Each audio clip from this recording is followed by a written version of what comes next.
Hello बच्चों, मैं मंजुला, आपका मेरे चैनल में स्वागत है। जैसे प्रीवियस ईयर में हमने रेडॉक्स रिएक्शन के बारे में पढ़ा था, तो लेट ना करते हुए हम अपने टॉपिक पर फिर से चलते हैं। तो आइए आज मैं आपको रेडॉक्स में कुछ और चीज़ें बताती हूँ। रेडॉक्स रिएक्शन मैंने आपको कल ही बताया था। रेडॉक्स रिएक्शन क्या होता है, ठीक है। रेड मतलब रेड मतलब लाल, लाल मतलब अट्रैक्ट करोगे, ठीक है। तो जो इलेक्ट्रॉन को गेन करता है वो रेडॉक्स, और जो इलेक्ट्रॉन को लॉस करता है वो आपका ऑक्सीडेशन। मतलब क्या होगा, ऑक्सीडेशन मतलब जो इलेक्ट्रॉन को लूज़ करता है, ठीक है। तो यहाँ पर मैं आप लोगों को आगे की तरफ ले चलती हूँ। इससे पहले प्रीवियस ईयर में मैंने प्रीवियस चैप्टर जो मैंने आपको पढ़ाया प्रीवियस में, उसमें मैंने कुछ चीज़ें आप लोगों को बताई थी। उसमें कुछ करेक्शन कर लीजिए, बाय मिस्टेक मेरे से कुछ गलतियाँ हो गई हैं। तो आगे देखिए, मैं इसको यहाँ पर आप लोग भी वहाँ पर सुधार लेना, ठीक है। अब यहाँ पर देखो, जैसे कि मैंने आपको एक ट्रिक बताया था करिश्मा, तो यहाँ पर इस चीज़ को आप लोग थोड़ा सा करेक्शन कर लेना। यहाँ पर के और यहाँ पर रिश, यहाँ पर आप कर लेना आरबी, और यहाँ पर एसएन की जगह तुम लोग सीएस लिख लेना। बाय मिस्टेक मुझसे ये चीज़ हो गया था, ठीक है। आप उसको करेक्ट कर लीजिए यहाँ पे, ठीक है। मतलब कि के, आरबी और सीएस, पोटेशियम, रुबिडियम और सीजियम, ये तीन ऐसे एलिमेंट हैं जो सुपर ऑक्साइड एग्जिस्ट करते हैं, ठीक है। तो यहाँ पर याद रखिएगा कि ये सुपर ऑक्साइड का फॉर्मेशन करते हैं, सुपर ऑक्साइड, ठीक है। सुपर ऑक्साइड जो होता है जिसमें ऑक्सीजन की वैलेंस, ऑक्सीजन का ऑक्सीडेशन नंबर क्या होता है, -1/2, ठीक है। सुपर ऑक्साइड क्या होता है कि जब ऑक्सीजन जो होता है वो किसी भी बड़े न्यूक्लियस वाले एलिमेंट के साथ जब अटैच होता है, तो वो जो फॉर्मेशन करता है जिस कंपाउंड का, उसको बोलते हैं हम सुपर ऑक्साइड। और जहाँ पर ऑक्सीजन से अगला बॉन्ड ऑक्सीजन को अटैच करेगा, वो जो फॉर्मेशन करता है वो परऑक्साइड। तो परऑक्साइड जब फॉर्मेशन करता है तो उसमें ऑक्सीजन का जो ऑक्सीडेशन नंबर होता है वो -1 होता है, और सुपर ऑक्साइड में -1/2 होता है। एजाइड फॉर्मेशन जब करेगा ओजोन के साथ, जब आपका मतलब कि पोटेशियम जुड़ता है, तो वहाँ पर वो उसका जो ऑक्सीडेशन नंबर होता है ऑक्सीजन का वो -1/3 होता है, और OF2 के केस में +2 होता है, और नॉर्मल केस में -2 होता है, ठीक है। तो चलिए आगे मैं आपको एक चीज़ और आप यहाँ पर करेक्शन करना। हाइड्रोजन मैंने जो बताया था कि वो दो तरह का ऑक्सीडेशन रखता है, कुछ के साथ वो +1 रखता है और कुछ के साथ -1 रखता है। तो यहाँ पर याद रखना कि जब वो नॉन मेटल के साथ अटैच होता है, नॉन मेटल, और मैंने कल आपको बताया था कि जो नॉन मेटल आपके होते हैं वो परऑक्साइड का फॉर्मेशन नहीं करते हैं, ठीक है। तो यहाँ पर इस चीज़ को आप याद रखिएगा हमेशा। तो नॉन मेटल जो आपका है वो +1 रखता है, इसका मतलब ये इलेक्ट्रोनिगेटिव, इसमें इलेक्ट्रोनिगेटिविटी का गुण होता है, इलेक्ट्रोनिगेटिव नेचर इसके अंदर आता है, ठीक है। यहाँ पर -1 होता है क्योंकि हाइड्रोजन जो होता है वो मेटल के साथ अटैच होता है, इसी वजह से ये इलेक्ट्रो पॉजिटिव करेक्टर शो करते हैं, इलेक्ट्रो पॉजिटिव, ठीक है। तो यहाँ पर मैंने आपको एक ट्रिक भी बताया था, इलेक्ट्रोनिगेटिव कैसे आप आइडेंटिफाई करोगे। फ़ोन को याद रखना, FON, फोन मतलब फर्स्ट इलेक्ट्रोनिगेटिव एटम, फर्स्ट जो होता है इलेक्ट्रोनिगेटिव एटम कौन होगा, फ्लोरीन। सेकेंड इलेक्ट्रोनिगेटिव एटम आपका ऑक्सीजन, और थर्ड आपका होता है नाइट्रोजन। मैंने पिछले प्रीवियस क्लास में इस चीज़ का डिस्कशन किया था, आप लोग वहाँ पर जाके देख सकते हो, ठीक है।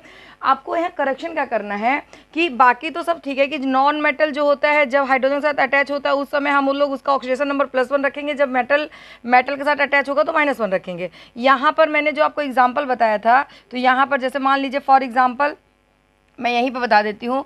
फॉर एग्जाम्पल आपका हो जाएगा जैसे कि HFNS3, ठीक है, HIPS3 इसेक्ट्रा, और भी बहुत सारे होते हैं, ठीक है। तो ये सारे के सारे तुम्हारे क्या हैं, ध्यान से देखिए। ये इलेक्ट्रो पॉजिटिव हो गया, ये इलेक्ट्रो पॉजिटिव हो गया, ये इलेक्ट्रो पॉजिटिव आपका हो जाएगा, ठीक है। सॉरी, यहाँ पर HI जो आपका होता है वो भी ये फॉर्मेशन करता है, PS3 भी करता है, क्योंकि ये आपका मेटल, और मेटल के कंडीशन में भी देखेंगे और इलेक्ट्रोनेगेटिव एलिमेंट के कंडीशन में भी देखेंगे, दोनों चीज़ हम लोग देखते हैं। तो यहाँ देखो ये मेटल आपका यहाँ पर आकर जुड़े हैं, तो इसलिए ये आपका +1 रखेगा। Sorry, non metal, not metal, आपका ये नॉन मेटल जो आपका है वो इनके साथ जुड़ा हुआ है, इसलिए आपका +1 रखेगा। और यहाँ पर इलेक्ट्रोनेगेटिव का नेचर आया इसलिए वो +1 रखेगा, क्योंकि आप दोनों चीज़ देखोगे कि वो नॉन मेटल के साथ अटैच है। सेकंड देखोगे कि आपका कंपाउंड जो है कहीं वो आपका इलेक्ट्रोनेगेटिव कंपाउंड के साथ तो नहीं, आप सॉरी इलेक्ट्रोनेगेटिव एलिमेंट के साथ तो अटैच नहीं हुआ है। तो ये दोनों कंडीशन अगर जो जो कंपाउंड रखेंगे वो सारे के सारे इलेक्ट्रोनेगेटिव और नॉन मेटल कंडीशन रखने वाले हमेशा हाइड्रोजन का ऑक्सीडेशन नंबर +1 रखेंगे। अब देखिए -1 आपका जो होता है जो मेटल के साथ अटैच होता है, तो बाय मिस्टेक कल मैंने आपको HF यहाँ लिखा दिया था, तो यहाँ पर आप लोग लिख लीजिएगा। जैसे देखो मेटल के साथ कौन हो सकता है, LiH, NaH, CaH2, LiAlH4, lithium aluminium hydroxide. ठीक है, अब यहाँ पर कभी अगर आपको कन्फ्यूज़न हो कि कैसे मैं इसको रख रही हूँ, तो आप ध्यान देना, Ca है, H है, Ca की वैलेंसी कितनी होती है 2, हाइड्रोजन की कितनी होती है 1, क्रॉस मल्टीप्लाई कर दो तो फॉर्मूला क्या बन जाएगा, CaH2। सेकंड केस देख लो, NaH में Na का ऑक्सीडेशन, Na की वैलेंसी क्या होती है 1, हाइड्रोजन की वैलेंसी क्या होती है 1, क्रॉस मल्टीप्लाई कर दीजिए तो यहाँ पर फॉर्मूला क्या बन गया ये। तो कई बार आप वैलेंसी को क्रॉस मल्टीप्लाई करके आसानी से बिना याद किए कंपाउंड का फॉर्मेशन कर सकते हैं। जो भी कंपाउंड आपको याद करना हो आप इस मेथड का यूज़ कीजिए, आप आसानी से कंपाउंड का नाम और कंपाउंड क्या बनेगा ये आप दोनों चीज़ आइडेंटिफाई कर सकते हो। ठीक है, तो चलिए ये आपका एक आपको यहाँ पर करेक्शन करना था और दूसरा करेक्शन आपको यहाँ करना था। ठीक है, बाकी सब आप लोग को मैं जो भी बताई हूँ आप उसको पढ़ते रहिए। ठीक है, अब टाइम को वेस्ट ना करते हम आगे चलते हैं, आप इसको वहाँ पर क्या करिएगा, करेक्शन कर लीजिए। ठीक है, अब देखो,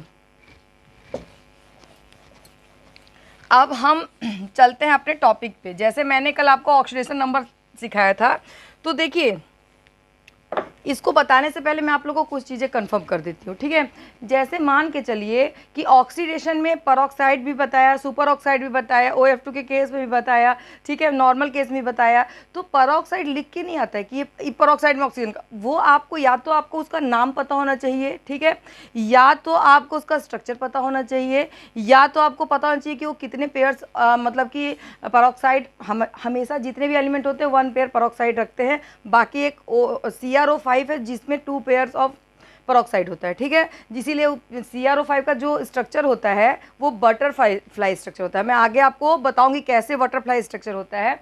अब यहाँ पर ध्यान से देखिए, मैं आपको बताती हूँ H2S2O8 मान लो क्वेश्चन ने दे दिया और तुम क्या करोगे, तुम्हें याद नहीं कि परऑक्साइड है, तो तुम आसानी से क्या करोगे, इसको x मान लोगे 2x और इन दोनों की वैल्यू रख के और इसका आप ऑक्सीडेशन नंबर निकाल देंगे तो आपका 0 कर दिया जाएगा। आपको ध्यान देना है। तो देखिए, या तो आप इसका स्ट्रक्चर बनाइए, तो इसका स्ट्रक्चर मैंने कल ही आपको बताया था कि H ऑक्सीजन के साथ बॉन्ड बनाएगा। ठीक है, अब यहाँ पर अब देखो कैसे बॉन्ड बना रहा है, मैं ये भी यहाँ पर थोड़ा सा आप लोगों को बस समझा देती हूँ। हाइड्रोजन के पास हमेशा 1 इलेक्ट्रॉन होता है, ऑक्सीजन के पास कितना होता है 6, तो 6 में आपका ध्यान दो कि 6 में से 1 2 3 4 5 6 मतलब 2 ने तो बॉन्ड बनाया, और जब भी किसी भी एलिमेंट के ऊपर इलेक्ट्रॉन रहता है तो हमेशा लोन पेयर में रहता है, मतलब जोड़े के रूप में रहता है। अगर अकेला इलेक्ट्रॉन है तो उसको ऑड इलेक्ट्रॉन या फ्री इलेक्ट्रॉन बोलते हैं, लेकिन जब वो पेयर के फॉर्म में होता है जिससे लोब्स का फॉर्मेशन होता है तभी उसको लोन पेयर बोलते हैं। ठीक है, मैं आगे इस चीज़ के बारे में आपको बताऊंगी, पहले आप यहाँ समझ लीजिए। तो हाइड्रोजन की कैपेसिटी केवल 1 इलेक्ट्रॉन रखने की है, तो शेयरिंग क्या कहता है कि चाहे अगला एलिमेंट कितना भी इलेक्ट्रॉन रखे जिसके साथ वो शेयर कर, अगर उसके पास 1 इलेक्ट्रॉन है तो वो भी अपना 1 इलेक्ट्रॉन का ही शेयरिंग करेगा। ठीक है, तो हाइड्रोजन की कैपेसिटी 1 इलेक्ट्रॉन रखने की है। ध्यान से देखिए, हाइड्रोजन का एटॉमिक नंबर क्या होता है 1, तो इसका इलेक्ट्रॉनिक कॉन्फिगरेशन क्या हो जाएगा 1, ऑक्सीजन का क्या होता है 8, तो इसका क्या हो जाएगा 2 और 6, आउटर मोस्ट कितना हुआ 6, तो ये इसकी वैलेंसी इलेक्ट्रॉन हो गई। ठीक है, तो जो वैलेंसी इलेक्ट्रॉन होता है उसी को हम लोग आउटर मोस्ट रख के बैलेंस मतलब ऑक्टेट को पूरा करते हैं। मैं जब आप लोगों को केमिकल बॉन्डिंग में ऑक्टेट रूल पढ़ाऊंगी, बॉन्ड कैसे मतलब लुईस स्ट्रक्चर डॉट स्ट्रक्चर कैसे फॉर्मेशन करते हैं, तो मैं सारी चीज़ें आपको बताऊंगी, बस आप थोड़ा सा यहाँ समझ लो कि जिससे कि स्ट्रक्चर बनाने में आपको प्रॉब्लम ना हो।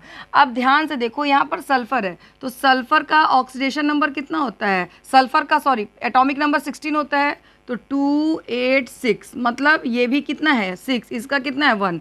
अब यहाँ पर बॉन्ड का फॉर्मेशन करो, अब यहाँ पर S हो गया। ठीक है, फिर यहाँ पर आप ऑक्सीजन को रखो, ऑक्सीजन यहाँ पर भी लोन पेयर के फॉर्म में रहेगा क्योंकि अगला बॉन्ड वो ऑक्सीजन के साथ बना रहा है। अब यहाँ पर देखो आगे क्या है, यहाँ पर वो हाइड्रोजन के साथ अटैच है, तो जहाँ हाइड्रोजन के साथ अटैच है तो अगला देखो ध्यान से एक चीज़ मेरी बात समझना, ऑक्सीजन अगर पहले किसी के साथ बॉन्ड बना लिया और उसको फिर दूसरे के साथ अटैच होना है तो वो कभी डबल बॉन्ड का फॉर्मेशन नहीं करेगा। क्यों? क्योंकि उसके पास टोटल 6 इलेक्ट्रॉन होते हैं, जिसमें से वो एक इलेक्ट्रॉन के साथ बॉन्ड बना चुका है, अब उसके पास 5 इलेक्ट्रॉन है, तो अगले के साथ भी जब वो बॉन्ड बनाएगा ना तो सिंगल बॉन्ड ही बनाएगा। क्यों? क्योंकि उसका नियम यही है कि वो पेयर फॉर्म में अपने इलेक्ट्रॉन को रखना चाहिए। हाँ, कब बॉन्ड बनाएगा, जैसे मान लीजिए कि ऊपर में भी उसको 2 इलेक्ट्रॉन की जरूरत है नीचे, तो वो डबल बॉन्ड फॉर्मेशन कर सकता है, लेकिन एक एक इलेक्ट्रॉन वो नहीं देगा, क्योंकि उसने ऑलरेडी पहले हाइड्रोजन के साथ बॉन्ड बनाया, अब ऑक्सीजन अगला सल्फर के साथ बनाया। इसीलिए हाइड्रोजन और सल्फर के बीच सिंगल बॉन्ड है, क्योंकि हमको यहाँ पर इलेक्ट्रॉन को जोड़े के फॉर्म में रखना है, इसलिए यहाँ पर 1 जोड़ा लोन पेयर, यहाँ पर 1 जोड़ा लोन पेयर। ठीक है, अब यहाँ पर ध्यान से देखिए, यहाँ पर आपका क्या हो जाएगा, ये आपका कंप्लीट हो गया। अब यहाँ पर बच क्या गया तुम्हारा 2 ऑक्सीजन, तो यहाँ पर सल्फर का 6 होता है, तो 1 2 3 4 5 6, ठीक है, ये 6 हो जाएगा। अब यहाँ पर आपका 1 2 3 4 1 2 3 4 5 6, यहाँ ध्यान से देखिए 1 2 3 4 5 6 7 8, ज़्यादा हो जा रहा है तो यहाँ 4 रखिए, 1 2 3 4 5 6 7 8, इसका भी ऑक्टेट पूरा हो गया।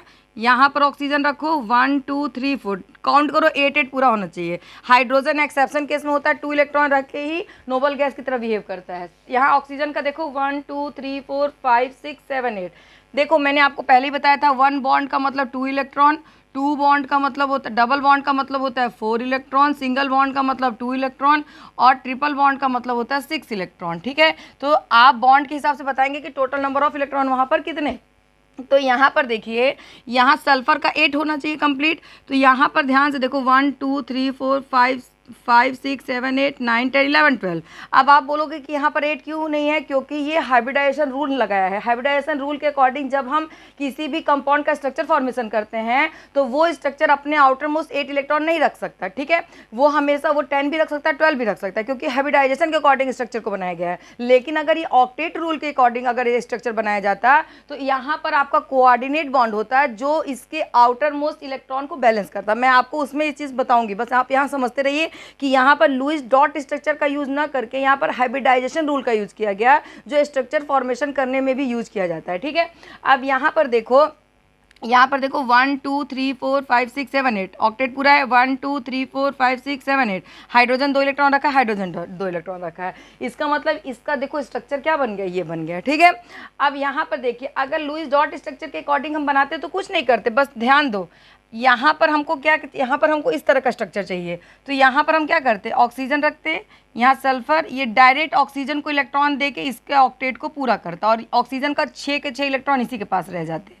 ठीक है, ये आपका लुईस डॉट स्ट्रक्चर में जब इसका स्ट्रक्चर हमको बनाना होता तो हम ये कंडीशन उसके साथ अप्लाई करते। अब ध्यान से देखिए 1 2 3 4 5 6 7 8, ऑक्टेट पूरा हो गया, तो ये कंडीशन कब लगेगा, ये कंडीशन कब लगेगा मैं आपको बताऊंगी। अभी हमको नॉर्मल स्ट्रक्चर बनाना है, तो नॉर्मल स्ट्रक्चर के साथ हम हाइब्रिड ऑर्बिटल का हम लोग यूज़ करते हैं, और उसमें ये नहीं है कि आपके पास आउटर मोस्ट 8 ही होना चाहिए। ठीक है, बस उसको बॉन्ड का फॉर्मेशन करना, वो जिस तरह से भी करे, बस आपका बॉन्ड फॉर्मेशन करते समय रूल जो होना चाहिए वो बिल्कुल सही होना चाहिए।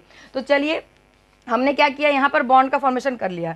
मैंने जस्ट अभी आपको बताया कि यहाँ पर अगर ऑक्सीजन के साथ बॉन्ड का फॉर्मेशन कर रहा है तो वो ऑक्सीजन आपका परऑक्साइड फॉर्मेशन करेगा, परऑक्साइड। तो ये आपका क्या किया, परऑक्साइड का फॉर्मेशन कर रहा है। ठीक है, formation of peroxide, formation of peroxide. ठीक है, तो मैं आपको जस्ट प्रीवियस ईयर में आप जाओ, मैंने आपको बताया था ऑक्सीजन क्या है, कई तरह के मतलब ऑक्सीडेशन नंबर रखता है, नॉर्मल के साथ -2, परऑक्साइड के साथ -1। तो यहाँ पर ध्यान दो, इस ऑक्सीजन का क्या हो जाएगा -1, इस ऑक्सीजन का भी क्या हो जाएगा -1, क्योंकि मैंने आपको अभी जस्ट बताया था कि कोई भी कंपाउंड जो होता है वो 1 पेयर ही मतलब कि परऑक्साइड रखता है। ठीक है, एक ही ऐसा कंपाउंड है जो 2 पेयर ऑफ परऑक्साइड रखता है। ठीक है, तो यहाँ पर देखिए, इसका तो -1 हो जाएगा, इसका -1 हो जाएगा। अब यहाँ पर ध्यान से देखो, यहाँ पर एक चीज़, ओ 1 2 3 4 5, यहाँ पर देखो,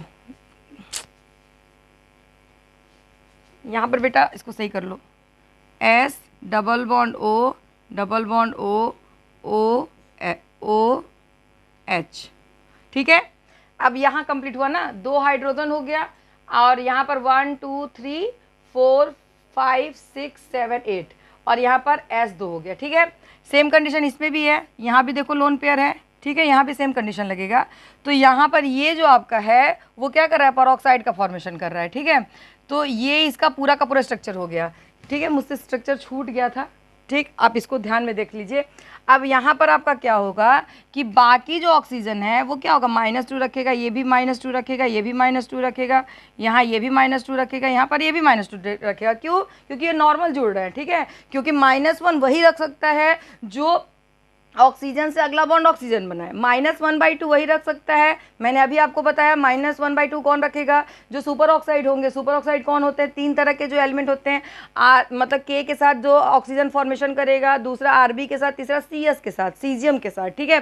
केवल यही 3 एलिमेंट के साथ जो ऑक्सीजन रहेगा तो ही वो सुपर ऑक्साइड एग्जिस्ट कर सकता है, क्योंकि यही तीनों एलिमेंट जो होते हैं वो सुपर ऑक्साइड बनाते हैं। इसके बाद एजाइड में KO3 होना चाहिए, तब एजाइड का फॉर्मेशन करेगा। तो इस तरह का यहाँ पर ऐसा कोई कंडीशन नहीं है। हाँ, एक ही कंडीशन आपको दिख रहा है कि एक कंडीशन जो आपको दिख रही है कि ऑक्सीजन से अगला बॉन्ड ऑक्सीजन बना, इसका मतलब यहाँ पर एक पेरोक्साइड का फॉर्मेशन हो रहा है। इस केस में बाकी ऑक्सीजन का जो ऑक्सीडेशन नंबर होगा वो -2 और जो इस एलिमेंट का ऑक्सीडेशन नंबर होगा वो -1। तो चलिए देर ना करते हुए अब हम इसका क्या करेंगे, ऑक्सीडेशन कैसे निकालेंगे। तो जिसका भी ऑक्सीडेशन हमको निकालने के लिए बोलता है, हम उसको क्या करते हैं, let the oxidation number of S to be X, उसको हम लोग X मानेंगे, ठीक है। तो यहाँ पर let the oxidation number of S to be X, तो इसको X मान लो, ठीक है। अब इसका ऑक्सीडेशन नंबर रखो, मैंने कल ही आपको बताया था कि H का ऑक्सीडेशन नंबर +1 होता है, ठीक है। तो यहाँ पर आप क्या करोगे, इसका रखो यहाँ पे, तो यहाँ पर हो जाएगा 2 × +1 + 2x प्लस, अब ध्यान से देखो 8 में से 2 जो ऑक्सीजन है उसका -1 होगा और जो आपका 6 ऑक्सीजन है उसका -2 होगा। तो यहाँ पर ध्यान से देखिए, यहाँ पर आपका क्या हो जाएगा, 2 × -1 फिर प्लस लगाओ 6 × -2। अब देखो यहाँ पर क्या है, यहाँ पर कोई चार्ज नहीं है, तो इक्वल टू के बाद आपका 0 हो जाएगा, ठीक। बस पेरोक्साइड केस में ये इस चीज़ को आप लोग ध्यान देना, ठीक है। अगर ये चीज़ ध्यान दे दोगे कभी पेरोक्साइड गलत नहीं होगा, क्योंकि एग्जाम में लिख के नहीं आता है कि वो पेरोक्साइड है, या तो उसका आपका जैसे इसको मार्शल एसिड भी बोलते हैं, ठीक है, या आप इसको क्या बोलते हैं कि ये मार्शल एसिड के नाम से इसको जाना जाता है। तो आप इसके स्ट्रक्चर को एकदम कंफर्म मानिए, या तो इसका पेरोक्साइड फॉर्म में आपका इसका नाम दिया जाएगा, तो उस नाम से भी आप उसको पहचान सकते हो कि उसका क्या नाम होगा। अब यहाँ पर ध्यान दीजिए कि यहाँ पर आपका क्या होगा, +2, यहाँ पर 2x, यहाँ पर ध्यान दो -2, यहाँ पर आपका हो जाएगा -12 = 0, माइनस माइनस प्लस हो जाएगा, तो +2 + 2x -14 = 0। तो 2x = आपका क्या हो जाएगा, +14, माइनस उधर जाएगा तो प्लस और प्लस उधर जाएगा तो माइनस, तो 2x = आपका क्या होता है, 14 में से 2 माइनस करो तो +12 आ जाएगा। तो x = आपका क्या हो जाएगा, x = आपका हो जाएगा, आप डायरेक्ट चाहे तो यहीं से काट लो, ठीक है। तो x = आपका हो जाएगा 2 6 12, x = आपका हो गया +6। इसका मतलब यहाँ पर जो सल्फर है उसने +6 ऑक्सीडेशन नंबर रखा हुआ है। लेकिन अगर आपने 8 × कर देते -2 तो पूरा का पूरा क्वेश्चन आपका गलत हो जाता है। तो इस तरह से आप किसी का भी कोई भी एलिमेंट जो पेरोक्साइड का फॉर्मेशन करता है, ठीक है, जो थोड़े एक्सेप्शन केस में हैं, उनको निकालते समय आप ध्यान देना, बाकी के साथ नॉर्मल तरीके से ही ऑक्सीडेशन नंबर निकाला जाता है। तो इसको आप लोग जल्दी से नोट डाउन कीजिए, मैं आपको अगला क्वेश्चन बताती हूँ, फटाफट नोट डाउन करो।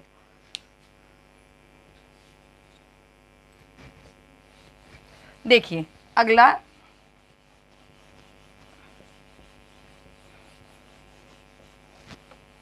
जैसे देखो क्वेश्चन दे दिया, हाँ, H2SO5 का आप निकाल के आना, ठीक है, ये मैंने आपको दिया है। अगला मैं बताती हूँ CrO5। तो CrO5 का स्ट्रक्चर कैसा होता है, देखो Cr को पहले तोड़ लो, CrO और O2 का होल ट्वाइस। तो इससे समझ में आ गया कि Cr के साथ एक बॉन्ड बनाएगा और बाकी जो होंगे ट्वाइस का मतलब क्या होगा, 2 पेरोक्साइड हैं, पेयर के फॉर्म में पेरोक्साइड होते हैं और दोनों अलग अलग लगते हैं। तो देखो कैसे इसका स्ट्रक्चर मैंने कल भी बताया था, एक बार आप इसको देख लो। यहाँ पर ये इसके साथ डबल बॉन्ड के साथ फॉर्मेशन करेगा, यहाँ पर पेरोक्साइड आपका फॉर्मेशन करेगा, यहाँ पर पेरोक्साइड, इस तरह से। अब यहाँ पर पेरोक्साइड, यहाँ पर पेरोक्साइड, ठीक है। अब यहाँ पर ध्यान दीजिए, ये CrO5 का स्ट्रक्चर 1 2 3 4 5 टोटल 5 हो गए। अब यहाँ पर इसकी वैल्यू -1, यहाँ पर -1, यहाँ पर भी -1, यहाँ पर भी -1 और यहाँ पर आपका हो गया सॉरी, यहाँ पर आपका हो गया -2। अब यहाँ पर आपका x इसका निकालना है, ठीक है। Cr का ऑक्सीडेशन नंबर क्या होगा, क्वेश्चन ये पूछ रहा है। अब ध्यान से यहाँ पर एक चीज़ देखो, जो CrO5 है उसका स्ट्रक्चर कैसा लग रहा है, बटरफ्लाई की तरह। बटरफ्लाई कैसे बनता है, ध्यान से देखो, ऐसे ही तो रहता है, ठीक है, ऐसे करके, ठीक है, इस टाइप से रहता है ना, ये आपका हो गया। तो ध्यान से देखो, कुछ इस तरह का स्ट्रक्चर यहाँ दिख रहा है। यहाँ पर आपका डबल बॉन्ड बना हुआ है और यहाँ पर आपके दो आपके क्या है, बटरफ्लाई के पंख लगे हुए हैं। तो आपका ये क्वेश्चन में पूछ सकता है कि CrO5 का जो स्ट्रक्चर होता है वो किस टाइप का होता है। तो बटरफ्लाई स्ट्रक्चर CrO5 रखता है, इस चीज़ को आप लोग याद रखिएगा, ठीक है। बटरफ्लाई स्ट्रक्चर, बटरफ्लाई स्ट्रक्चर, इस चीज़ को आप लोग याद रखना, ये इंपॉर्टेंट टॉपिक है, ये क्वेश्चन पेपर में पूछता है कि CrO5 किस तरह के स्ट्रक्चर को शो करता है। तो जो CrO5 है, ठीक है, वो बटरफ्लाई स्ट्रक्चर को शो करता है, ठीक। अगला देखिए, इसमें ऑक्सीडेशन नंबर निकालने के लिए बोल रहा है, तो मैं बार बार वो चीज़ नहीं लिखूंगी, लेट द ऑक्सीडेशन नंबर 2 भी, तो आप वो चीज़ लिख लेना, ठीक है। मैं डायरेक्ट क्वेश्चन समझाती हूँ। अब इसको हम लोग क्या करेंगे, एक्स मानेंगे। तो इसको एक्स मानेंगे तो यहाँ देखो परऑक्साइड कितने हैं, एक पेयर तो ये है और एक पेयर ये है, टोटल कितना हो गया, 1 2 3 4। तो टोटल यहाँ 4 इंटू -1 करेंगे और एक ऑक्सीजन जो है वो -2 रखा है, तो 1 इंटू -2 करेंगे, ठीक है। तो यहाँ पर इसको x मानो, तो x प्लस, अब 4 के साथ तुम क्या करोगे, 4 इंटू -1, ठीक है, प्लस 1 इंटू -2। अब यहाँ पर कोई चार्ज नहीं है, इक्वल टू के बाद आप क्या कर दोगे, 0 लगा दोगे, ठीक है। अब देखो आगे क्या करेंगे, आगे सेम प्रोसेस, x अब इसमें मल्टीप्लाई करेंगे, प्लस माइनस क्या हो जाएगा, माइनस। अब यहाँ पर भी क्या हो जाएगा, माइनस, ठीक है, इज इक्वल टू आपका क्या हो गया, 0। अब यहाँ पर ध्यान से देखिए, अब यहाँ पर माइनस माइनस आपका क्या हो जाएगा, प्लस। तो यहाँ पर x इज इक्वल टू आपका हो जाएगा -6 इज इक्वल टू आपका हो जाएगा 0। x इज इक्वल टू आपका क्या हो जाएगा, +6। मतलब Cr का भी यहाँ पर ऑक्सीडेशन नंबर +6 होगा। इसको फटाफट आप लोग नोट डाउन कर लीजिए, फटाफट करिए।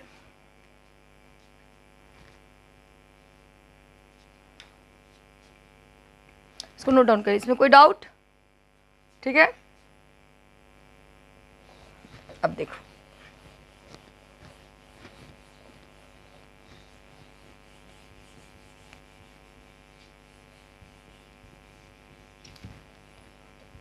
अब देखो, जैसे मान लो क्वेश्चन किसी भी कॉम्प्लेक्स का अगर मान लो दिया है तो उसका ऑक्सीडेशन कैसे निकालेंगे। जैसे मान लो दिया है K4FeCN का होल 6 में Fe का बताइए। ये आपका कॉम्प्लेक्स कंपाउंड होता है।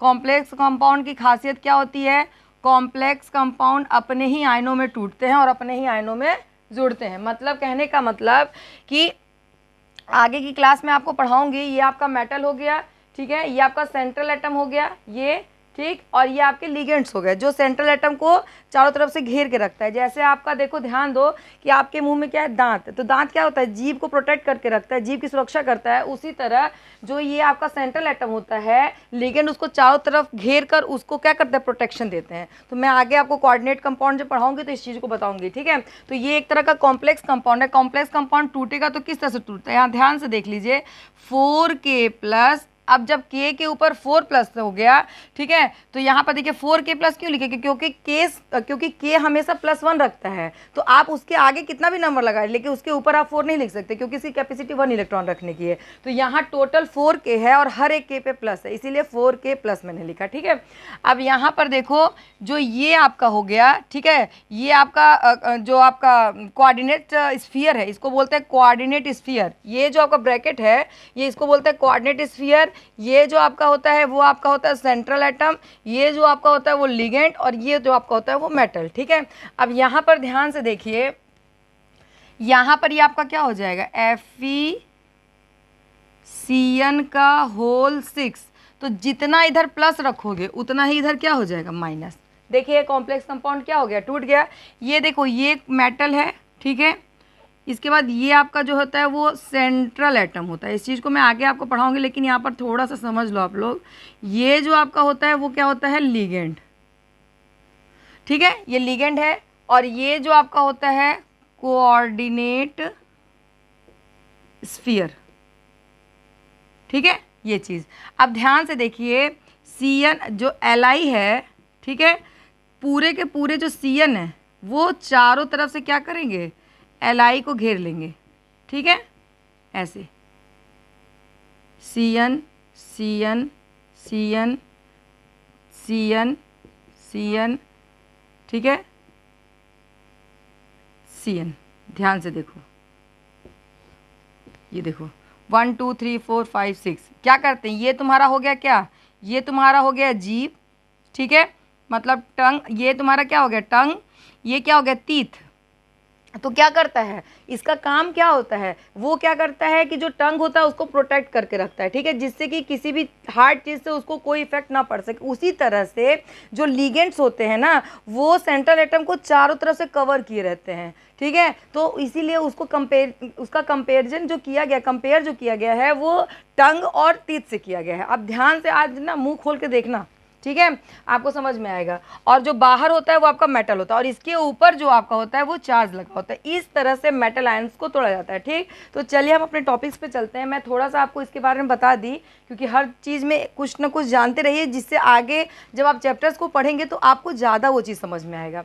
अब देखो यहाँ पर जो Fe का निकालना है तो जस्ट वही होगा, let the oxidation number of Fe to be x, ठीक है। आपको हर में ये चीज़ लिखना है, आप लोग लिखिएगा, जिसको वो अंडरलाइन करेगा उसको आप लोग x मानना। अब यहाँ पर क्या करोगे कि अब हम यहाँ पर रखेंगे, तो आपको मैं पहले बताई थी K का प्लस, आप टेबल याद कर लो, Cn का क्या होता है -1 होता है, तो बस रख दो। तो यहाँ पर Fe का आपका क्या हो जाएगा 4 × +1 plus x plus 6 × -1 is equal to के बाद क्या लगा देंगे 0, ठीक है। अब यहाँ पर देखिए +4 plus x -6 is equal to 0, क्योंकि प्लस माइनस क्या होगा माइनस। अब यहाँ पर ध्यान से देखो तो x इज इक्वल टू तुम्हारा क्या हो जाएगा -6 उधर जाएगा तो +6 और +4 उधर जाएगा तो -4, ठीक है। तो x इज इक्वल टू आपका हो जाएगा +2, ठीक। इसका मतलब Fe ने कौन सा ऑक्सीडेशन रखा है +2। अभी मैं +3 के बारे में बताऊंगी, वो भी आपको मैं जस्ट बता दूंगी तुरंत ही, ठीक है। तो इसका मतलब जो ये Fe है उसने कौन सा ऑक्सीडेशन नंबर रखा है +2 रखा है। तो ये आपका सॉल्व हो गया। कॉम्प्लेक्स में देखो, चाहे वो कॉम्प्लेक्स कंपाउंड दे, चाहे वो डेसिमल का कंपाउंड दे, चाहे वो कुछ भी दे, ऑक्सीडेशन नंबर निकालने का तरीका सेम है, बस परऑक्साइड, सुपर ऑक्साइड, एजाइड, ठीक है। आप इन सभी चीज़ों में थोड़ा सा ध्यान दीजिएगा, केवल उनकी वैल्यू को अलग अलग रखा जाता है और वहाँ पर किस तरह से हम फॉर्मेशन करेंगे, बाकी करने का तरीका सेम होता है। इंसान एक ही है, अगर वो साड़ी पहने, कुर्ता पहने, सूट पहने, चाहे वो कुछ भी पहन ले, ठीक है, इंसान वही रहेगा। तो कहने का मतलब क्वेश्चन सेम है, इसके रूल भी सेम है, इनके करने का तरीका भी सेम होता है, बस डिपेंड करता है कि हम कौन से कंपाउंड के लिए वो ऑक्सीडेशन निकाल रहा है। तो आपको ध्यान केवल परऑक्साइड में देना है, सुपर ऑक्साइड में देना है, एजाइड में देना है, ठीक है। बाकी आपका क्या होगा, बाकी सब नॉर्मल तरीके से होंगे। मैंने परऑक्साइड बता दिया, ऑक्सीजन से ऑक्सीजन जुड़ रहा है, ठीक है। जब ऑक्सीजन से ऑक्सीजन जुड़ेगा तो आप याद रखना कि वो परऑक्साइड फॉर्मेशन करेगा। चाहे तो आप स्ट्रक्चर बना लीजिए, चाहे तो आप नेहा विपाशा को याद कर लीजिए, ठीक है। नेहा विपाशा से, नेहा से ने मतलब आपका हो जाएगा सोडियम, H मतलब हाइड्रोजन, ठीक है, वी मतलब आपका क्या होगा बेरियम, स्ट्रॉन्सियम। ये जो एलिमेंट है ना, परऑक्साइड एग्जिस्ट करते हैं। कुछ ऐसे भी एलिमेंट होते हैं जो इनके अलावा भी परऑक्साइड का फॉर्मेशन करते हैं, जो उनके नाम के अकॉर्डिंग उनके बारे में बताया गया है, ठीक है। तो आप देखो, जैसे आपका ये आपका क्या बोलते हैं कि ये मैंने आपको दिया है, ठीक है, कार्गो एसिड इसको बोलते हैं। कार्गो एसिड है वो मार्शल एसिड है, ठीक। तो ये भी परऑक्साइड का फॉर्मेशन करते हैं, इसीलिए इनका नाम आपका इस तरह से दिया गया है। अब देखो, मैंने एक कॉम्प्लेक्स कंपाउंड का बता दिया। कॉम्प्लेक्स कंपाउंड क्या होते हैं, ऐसे कंपाउंड जो अपने ही आयनों में ब्रेक होते हैं और अपने ही आयनों में जुड़ते हैं। वो किसी और के साथ कोई भी मतलब किसी और के साथ कोई भी तरह से बॉन्ड का मतलब किसी भी तरह से वो अपने में ही वो रिएक्शन करेंगे, वो किसी और के साथ नहीं जुड़ते हैं, ठीक। अब देखो आगे हम चलते हैं, आगे मैं आपको बताती हूँ। अब देखो यहीं पे ध्यान से देख लो, मान लो FeCl3 में आपको Fe का बताना है कि Fe का ऑक्सीडेशन नंबर FeCl3 में क्या होगा। तो बस let the oxidation number of Fe to be x ले लो।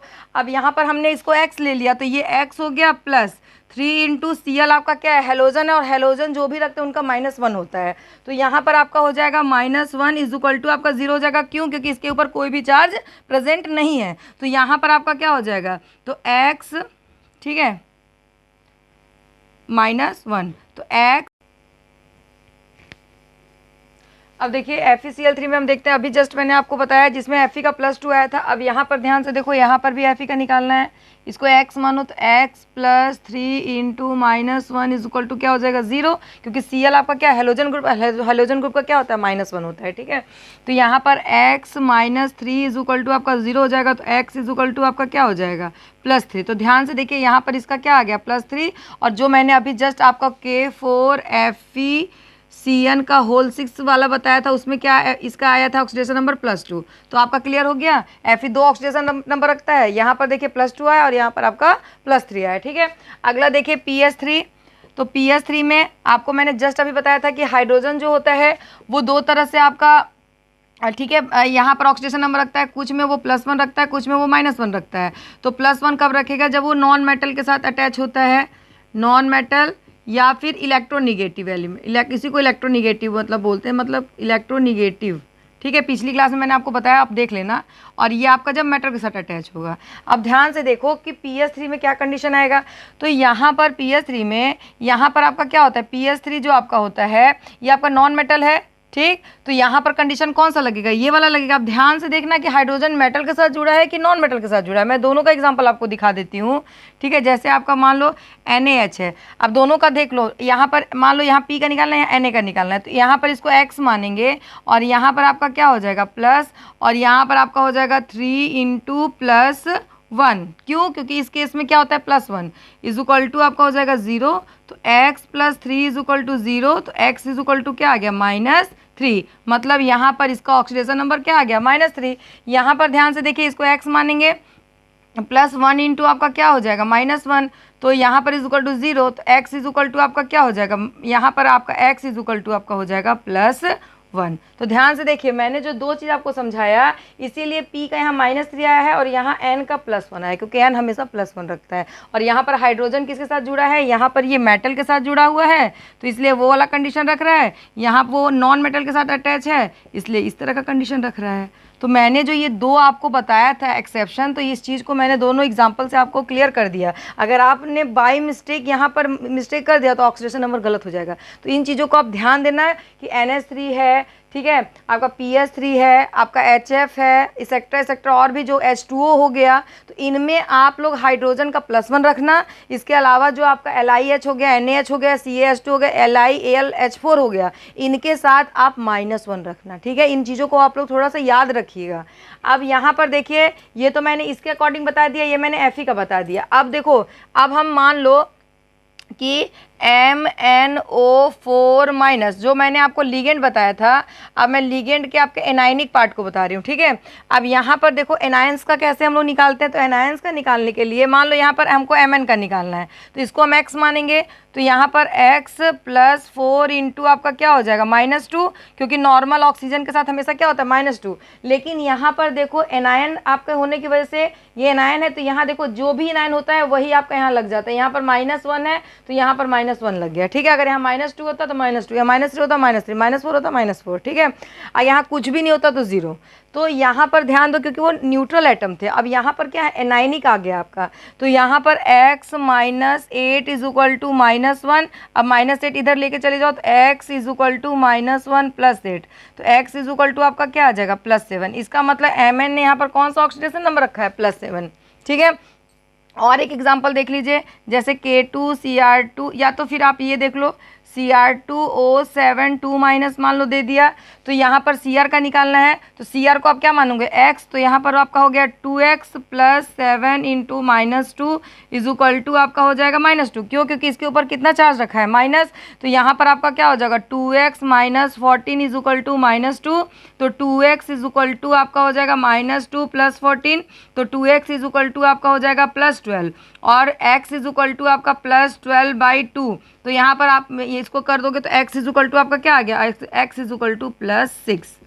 ध्यान से देखिए, यहाँ पर क्या आ गया +6। मैंने आपको कल भी समझाया था कि ऑक्सीडेशन नंबर में आपको प्लस माइनस सब कुछ लगाना है। आप ये नहीं सोचेंगे कि प्लस नहीं लगाएंगे तो भी प्लस होगा, वो आपका एग्जाम में गलत हो जाएगा। और आप ऐसा क्वेश्चन करिए तो लोग तो काटने के लिए वहाँ बैठे रहते हैं कि एक मिस्टेक हुआ नहीं कि काट के 0। लेकिन ये ऐसा टॉपिक है ना कि अगर आप अच्छे से समझ गए तो आपका कभी मार्क्स नहीं कटेगा, और हर एग्जाम में ये पूछा जाता है, चाहे वो क्लास 11th हो, चाहे वो क्लास 12th में आपको बैलेंस आपका ऑर्गेनिक केमिस्ट्री में पूरा जब आप रिएक्शन बैलेंस करोगे तो उस समय आपको रेडॉक्स की जरूरत पड़ेगी। ऑक्सीडाइजिंग एजेंट कौन है, रिड्यूसिंग एजेंट कौन है, इन सभी को जानने के लिए, क्योंकि मैंने पहले ही आपको बता दिया ये बैकबोन है और इसके बिना पूरा का पूरा तुम एक भी क्वेश्चन इसमें सॉल्व नहीं कर सकते। तो इसको ईजी वे में सॉल्व करने के लिए मैंने आपको टेबल बताया, टेबल में मैंने आपको कंडीशन बताया, एक्सेप्शनल केस बताया। तो आप उन सभी चीज़ों को याद रखिए। अगर वो सारी चीज़ें आपको याद हैं तो आप भी मेरी तरह जल्दी जल्दी ऑक्सीडेशन नंबर निकाल सकते हैं। ठीक है, कोई दिक्कत इसमें हुआ कुछ भी नहीं है, बहुत इजी चैप्टर है, बस आप लोग को टफ लगता है। ठीक है, अब यहाँ पर ध्यान से देखो, मैंने एनायन का भी बता दिया आपको।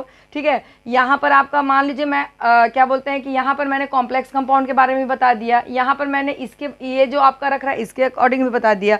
तो आप और भी क्वेश्चन, मैं आपको 1-2 क्वेश्चन देती हूँ, आप करना। कल मैं और भी तरीका और भी मतलब कि जो आपके ऑक्सीडेशन नंबर हैं वो बताऊंगी और उसके बाद हम लोग नेक्स्ट अपने ओवरव्यू पे चलेंगे जो अगला टॉपिक होगा। ठीक है, आप प्रैक्टिस करते रहो, अगर आपको नहीं आता है तो आप मुझसे पूछना।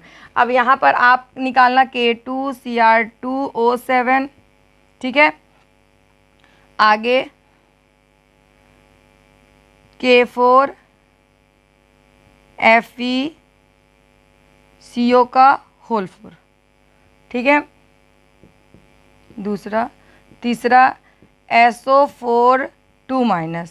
चौथा आपका है K2SO4 into Al2SO4 into 24S2। K2SO4 Al2SO4 का होल थ्राइस इंटू 24S2, ये एलएम का फॉर्मूला है। ठीक है, इसमें आपको इसमें आपको Al का बताना है, Al का ऑक्सीडेशन नंबर क्या होगा। ठीक है, और 5 आपका है कि CuSO4 इंटू 5S2O में आपको Cu का बताना है। ठीक है, ये 5 क्वेश्चन आप लोग करके आना कल। तो कल मैं आपको थोड़ा सा ऑक्सीडेशन नंबर और बताऊंगी, उसके बाद मैं आपको सेकंड